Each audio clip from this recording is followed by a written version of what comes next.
Samahan nyo na naman pala ako sa magiging vlog ko na to. Malapit na nga pala yung liga ng basketball sa pinagtatrabahuhan ko. Kaya nagpa-schedule kami ng court dito sa Marikina Sports Complex para magpapawis. Another season na naman nga pala ito kaya kailangan naming magpakondisyon. At ngayong araw nga bago ako pumasok sa trabaho ay hinatid ko na muna yung alaga kong dragon. Dito ko na nga lang pala siya iniwan sa may bilihan ng mga almusal kung saan nalibre niya pa ako ng palabok. Grabe ang bait niya ng lilibre. At matapos ngayon ay bumiyahin na rin agad ako neto papunta sa pinagtatrabahuhan ko. Si Josh at si JP nga pala yung nakasabay ko neto sa elevator papasok. At nung uwian na nga ay nakasabay ko na neto lahat ng tropa sa elevator. Didiretso na nga pala kami neto sa Marikina Sports Complex para magpapawis. At pagkarating nga namin neto sa parking lot ay bigla namang bumuhos yung ulan sa labas. Kaya pinatila muna namin yung ulan at tamang tambay na kami rito at kwentuhan sa parking lot. Malakas nga pala neto yung ulan kaya nangangamba kami na baka ma-postpone yung schedule namin na papawis. At nung tumila na nga yung ulan ay bumiyahin na rin agad kami. Hapon na nga pala ito at rush hour kaya medyo mabagal yung daloy ng trapiko dito sa may C5.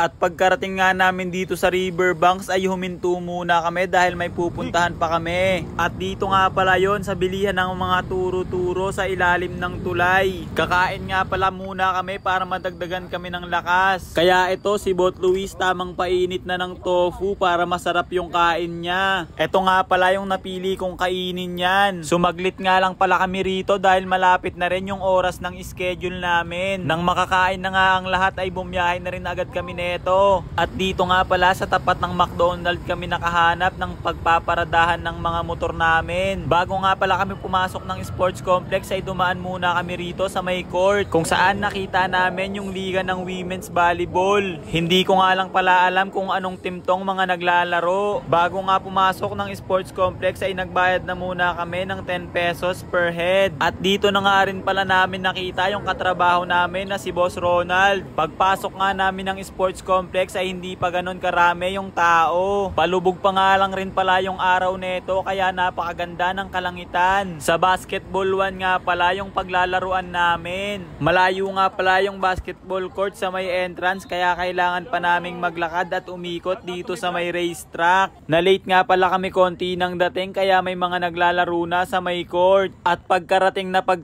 nga ay nagsapatos na agad ako neto para hindi na masayang yung oras. Maya nga lang ay dumating na rin yung isa naming kateam sa liga na si K-Narc. At ito nga pala yung suot ko niyan. Susubukan kong maglaro ng basketball ng pajama ang suot. At yung Precision 7 nga pala na kulay blue yung sinuot ko neto na sapatos. At habang hindi pa nga ready ang lahat nagtry na muna ako ditong mag-dribble. Umabot na nga rin yata ng buwan mula nung huling humawak ako ng bola. Kaya medyo nangangapa-ngapa na naman ako neto.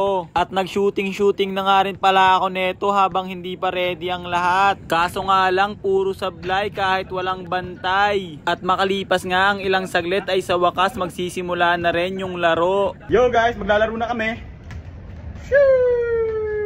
At medyo madilim na nga pala to nung natapos yung unang laro. Dahil nga bihira na lang kami makapaglaro ng basketball kaya napagod yung karamihan sa amin. At nung next game nga ay 3 na lang kami ni Lazik at Bot Kenneth yung naglaro. Kinalaban na nga pala namin neto yung mga bata rito sa sports complex para masulit namin yung schedule namin. Ang bibilis nga pala ng mga batang nakalaban namin dito. Kaya hindi kami gaanong nakasabay sa takbuhan.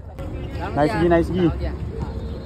Sila nga pala yung ilan sa mga nakalaro namin. At pagtapos nga ng second game ay nag-bounce na rin agad kami neto. Pagod nga pala neto si Zik at muntik pa nga raw siyang pulikatin. Umuwi na nga pala neto si Zik at ako naman ay dito dumiretso sa may McDo. Nandito nga pala yung alaga kong dragon at ililibre niya daw ako ng Coke Float. Na-order niya na nga pala neto yung Coke Float kaya saktong-sakto maiinom ko kaagad. Hindi na nga pala kami nagtagal sa McDo at bumiyahin na rin agad kami pa uwi. Hanggang dito na nga lang pala yung vlog ni Uncle Break. Maraming salamat sa panonood.